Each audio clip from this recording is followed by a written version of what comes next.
This Comfort Factory moment today is called A Dad's Poem. Her hair was up in a ponytail, her favorite dress tied with a bow. Today was Daddy's Day at school, and she couldn't wait to go.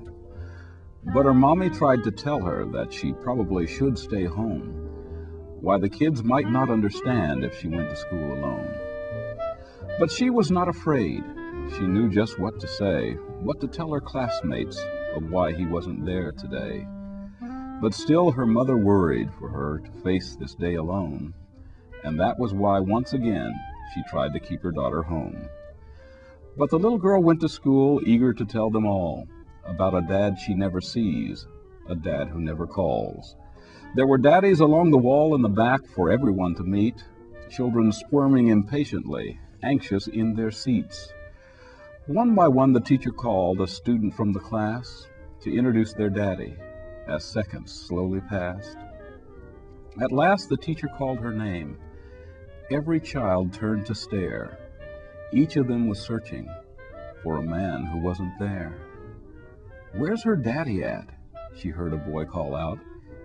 "She probably doesn't have one," another student dared to shout. And from somewhere near the back she heard a daddy say, "Looks like another deadbeat dad, too busy to waste his day."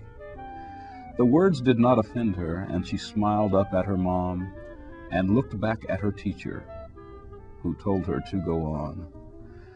And with hands behind her back, slowly she began to speak, and out of the mouth of a child came words incredibly unique.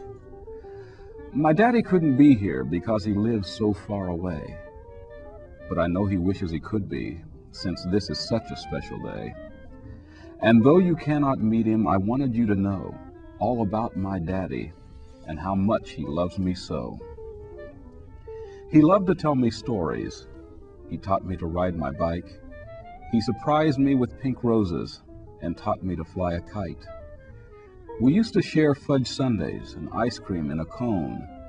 And though you cannot see him, I'm not standing here alone. 'Cause my daddy's always with me, even though we are apart. I know because he told me he'll forever be in my heart." With that, her little hand reached up and lay across her chest, feeling her own heartbeat beneath her favorite dress. And from somewhere in the crowd of dads, her mother stood in tears, proudly watching her daughter, who was wise beyond her years. For she stood up for love of a man not in her life, doing what was best for her, doing what was right.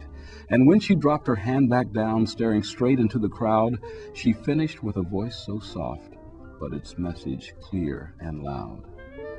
"I love my daddy very much. He's my shining star.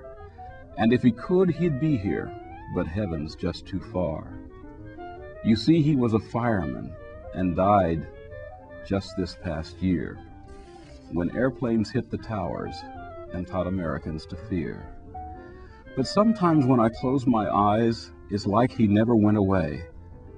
And then she closed her eyes and saw him there that day. And to her mother's amazement, she witnessed with surprise a room full of daddies and children, all starting to close their eyes. Who knows what they saw before them? Who knows what they felt inside? Perhaps for merely a second, they saw him at her side. "I know you're with me, Daddy," to the silence she called out. And what happened next made believers of those once filled with doubt. Not one in that room could explain it, for each of their eyes had been closed. But there on the desk beside her was a fragrant, long-stemmed pink rose. And a child was blessed, if only for a moment, by the love of her shining star, and given the gift of believing that heaven is never too far. That's our Comfort Factory moment. So long.